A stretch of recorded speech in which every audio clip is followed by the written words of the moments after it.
Thank you very much. Yeah, to kick things off, I promise I'll only take 2 minutes for like the salesy bit. So I'm an account executive here at Vaultspeed for the DACH region, and I just wanted to quickly touch upon kind of our brand promises and what Vaultspeed stands for. And there's 3 promises. The first one is we promise an extremely fast and mature level of data vault automation and data warehouse automation. What we see in projects is that our customers can typically deliver or like complete data projects in less than 2 sprints. And thirdly, this accelerated delivery leads to a 3 to 5 times increase in data project delivery with a constant team size by adopting the automation approach. And these promises are underpinned, first of all, by our developer team of over 30 full-time employees. Like almost half of the company is really focused on the product. We offer a no-code guided automation process. So the GUI will basically lead you through the process and alert you if anything is not correctly configured. And we also have a self-learning template library which encompasses over 200 years of IP and experience, because this template library is shared by all customers, and whenever a new template is created, it's of course available for every customer. And then last but not least, we also offer an extensive delta detection scan. So we have over 640 rules to automatically maintain consistency between subsequent versions or releases. So whenever there's a new release for your data vault, we automatically generate the delta for an update. And with that, that's all from me, and I'll pass on to my colleague, Jonas. Thanks, Christoph. And on to the topic of today. We'll be talking a bit more on setting up an architecture to deliver successfully your data products. We see that a lot of people, and also in conversations here and on other events I've been lately, a lot of people are still struggling figuring out a way to set themselves up for success, setting up their teams. Do they do it in a distributed fashion, more the data mesh approach? Do they adopt a more centralized approach? Today we're here to talk about an approach that does a little bit of both. So please bear with me, and I'll try to come to a conclusion on how we see this at Vaultspeed. We're not saying that this is the only approach that works. It's also not the only approach that works with our automation product, but it's the one that if I or the people in my team would have to start a project, it's the one approach that we would always recommend. Starting it off with the Hype Cycle 2023 from our friends at Gartner. We're talking here about data mesh. Well, in 2023, and it's around August, I think, that they released these things, they explained that the data mesh will become obsolete before the plateau. That does not mean it's dead. A lot of people say it will become dead for the plateau. It's not the same meaning. Becoming obsolete means that it's like, it has not evolved into something that's substantiated in what people use today, but it might live on in a different form or in another way. What were the reasons they mentioned for this for them making this statement? There's a couple of them, and they're listed on the slide. I think some important ones are indeed if you build data products in different domains in your organization, where do you place the boundaries? Who's in charge of what? It quickly becomes complicated to maintain that. The skills and the training in terms of the management processes that you need behind a data mesh setup are not easy, so you definitely have to train your team. At the same time, not only train them, but also convince them of this it's almost a cultural change you have to make within your team, coming from a more centralized approach perhaps to a more decentralized approach. And then data quality and compliance. How do you make sure that you abide by all the internal quality rules, but also the external quality rules towards regulators and stuff? if all your data products are scattered and being built by separate domain teams? How do you maintain that central governance, that central quality? That's not easy, and it's among the reasons why Gartner decided to make this statement. Now, this weekend I got a ping from my app at Gartner, and they said, yeah, we have the 2024 version ready. I didn't change that slide, but I just took a screenshot of the article itself and this particular item, because data mesh is not mentioned anymore in the hype cycle. It's off. And at the end, they mentioned the ones that are off the hype cycle, and data mesh is among them, because it got subsumed into data fabric. That was the statement and the latest news about it, which kind of fitted into this story, so I quickly added the screenshot. So, okay, data mesh, obsolete, irrelevant, what are they saying? It's now subsumed into data fabric. We'll explain a bit more about that later. But I mean, data mesh is still very alive if you talk with people here. I mean, I think there was at least 3, 4, 5. Christoph did a presentation on data mesh. So it's still very much alive within the industry and the ecosystem that we all work in. So one of the things here, by the way, that were very much alive and still top of mind are the terms of data products. Now, data products by itself, that's bigger than data mesh alone. If you just look at Google interest on the search term data product, it's way higher than the data mesh or data fabric or data vault are. So that's top of mind with everyone. The fact that you deliver data in a productized way, treating them really as separate products that you deliver to your business, that immediately deliver value for a specific domain, that is a very good concept, and that's, I think, why a lot of companies are still adopting that kind of thinking. What is data mesh? I think we've all seen these definitions, so I'm not going to repeat them over and over again, but what I wanted to focus on, and that's already pushing it a bit in the direction of the setup and the architecture that we want to propose,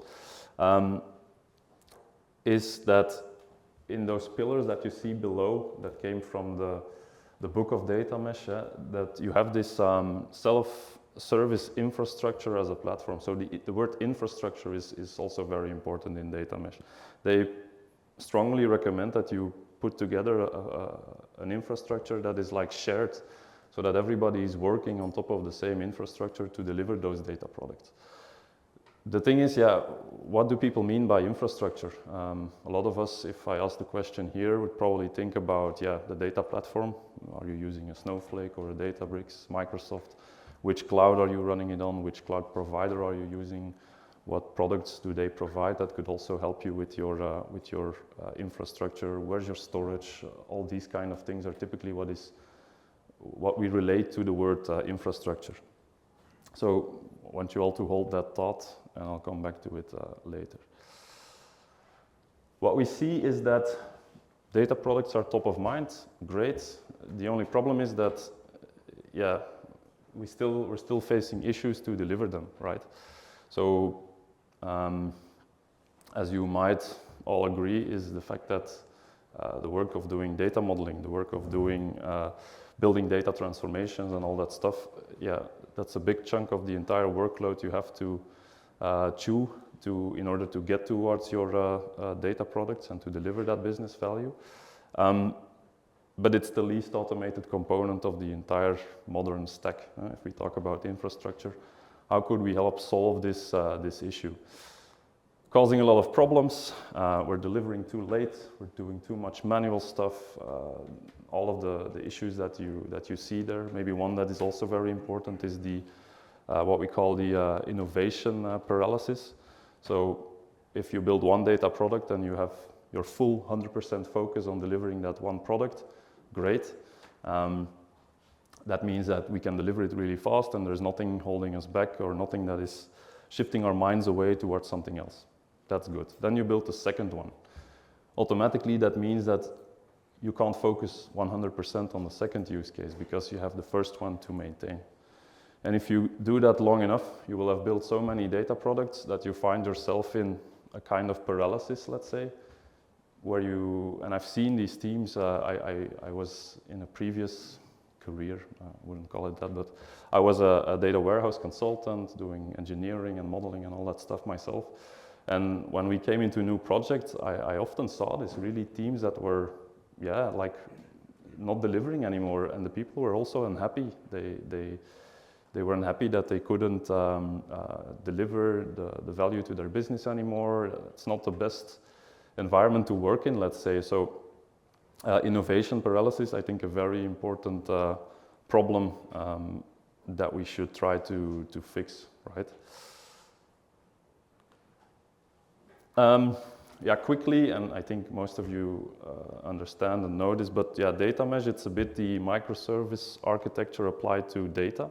If you look at a microservice, you build an application, it's loosely coupled, it serves a specific purpose like your accounting system or your CRM system, and you try to contain it in its own domain, right? And that kind of works well because all the ingredients that are needed to make the application work are available within your domain. So that's why it should work and why microservices are something that is highly adopted and what a lot of people are using. On itself, all these new microservices, they also cause a bit the problem that we face in the data industry because they all create and produce and consume their own data.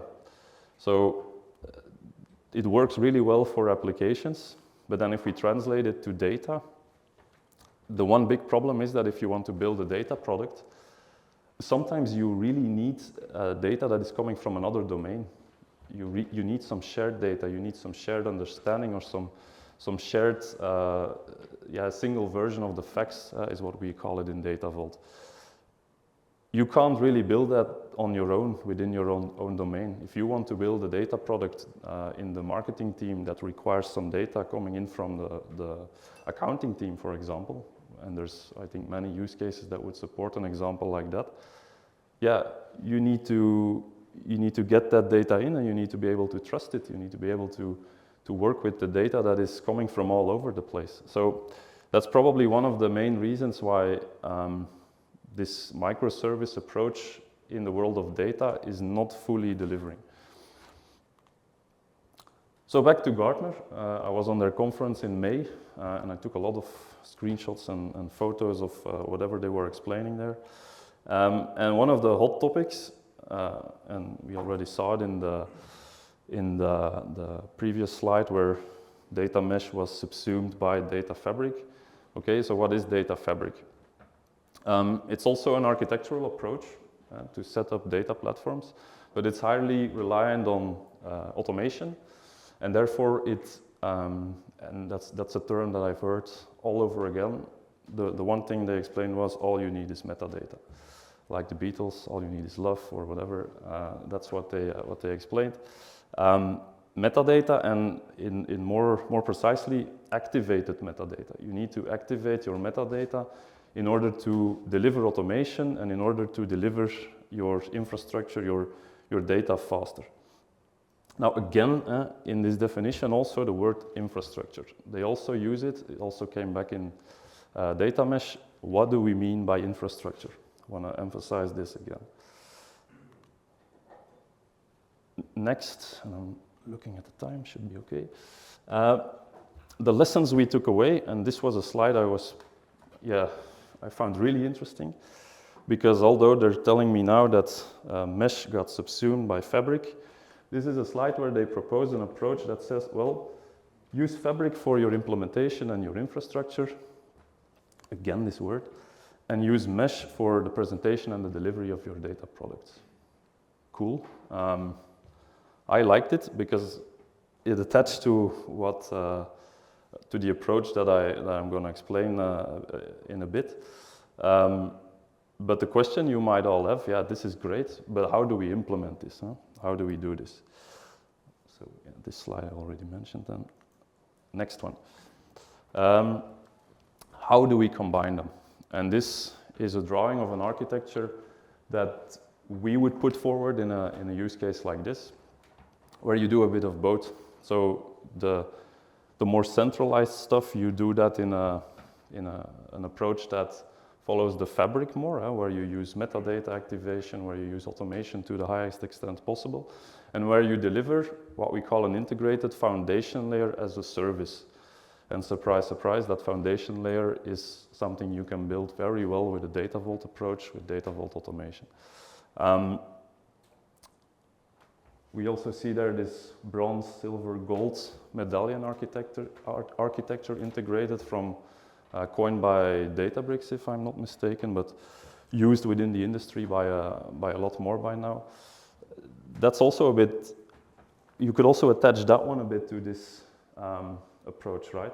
You build a centralized foundation layer which comprises your bronze and silver layers, an integrated, curated layer where you provide data, integrated data coming from all various systems, from all those microservices that are producing that data, building a platform, data foundation layer as a service, so that in your domains, all your domain teams can use that as part of the infrastructure.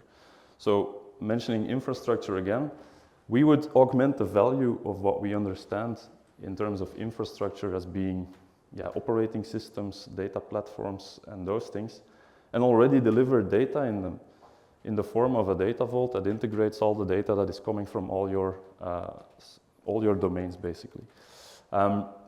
There's different ways of setting this up in terms of who should build that layer, but if you apply a more centralized approach there, with experts coming from all over the company, from all different domains, then you could gain more economies of scale, of scope, to deliver this foundation layer faster, and also stay well ahead of the teams that come in the different domains that would then basically build your data products on top of the integrated foundation layer.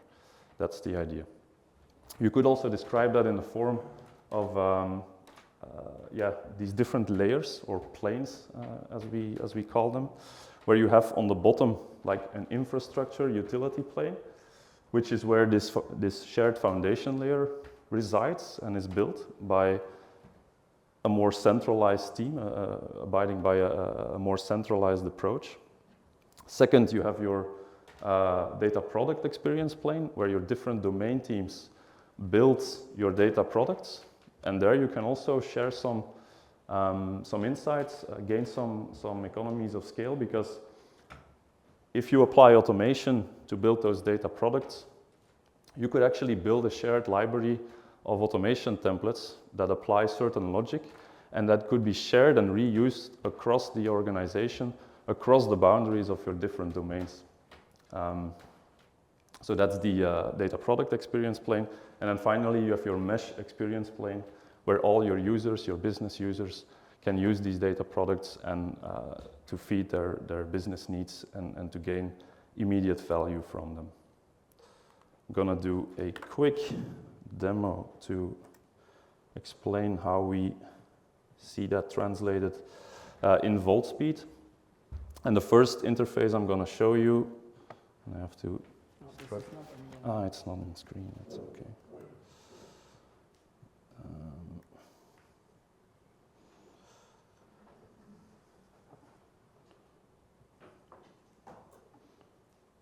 Display.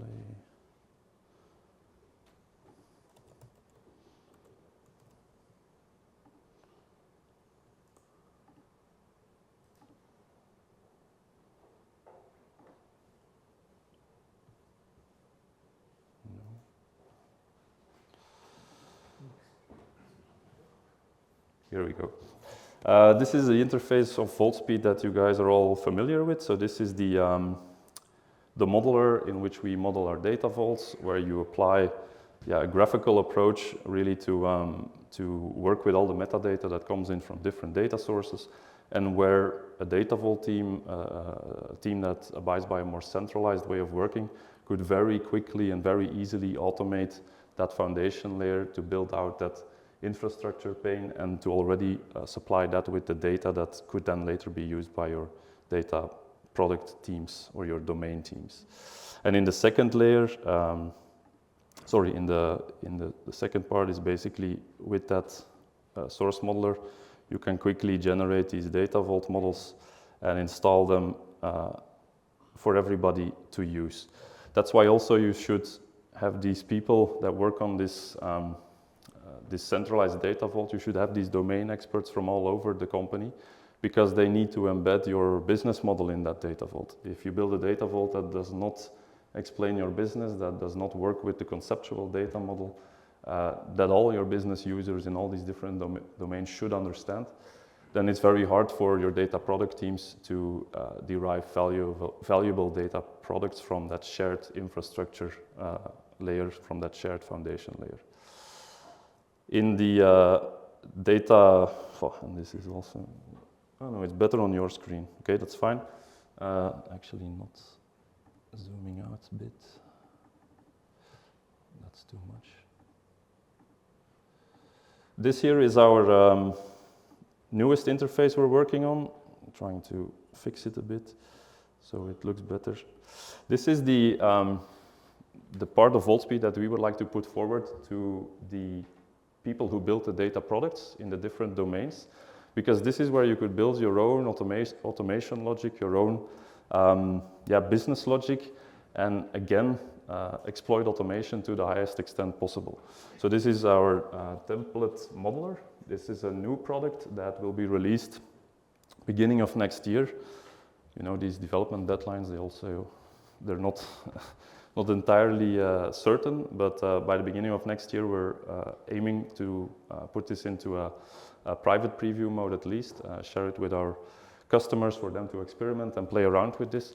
But the idea is that you can basically build one-off logic, single logic, repeatable logic in one interface that looks a lot like a traditional ETL interface, and where you could basically say, for example, in this case, okay, I have a satellite object, the abstract version of it, so any satellite, this could apply to any satellite in your data vault, and I want to join these satellites to a very specific physical reference table to pick up a description for all the code fields I have throughout my data vault. I build one mapping and I can apply it as many times as I would possibly need it. Building that shared library that could help your domain teams implement all these different data products, but still sharing some of the common, let's say, pieces of logic, enabling them to share and reuse and gain as much as time as possible. That was that for the quick intro to that new product.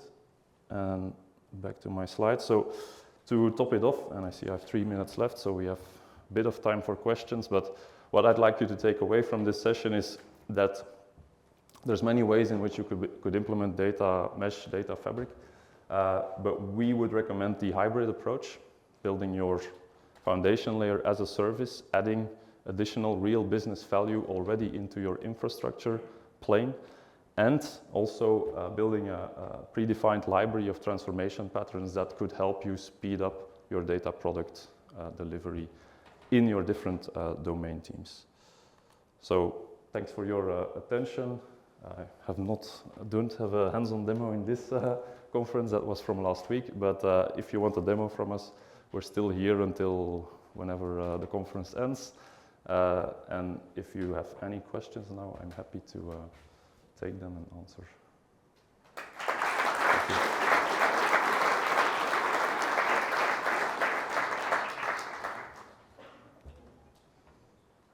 Are there any questions?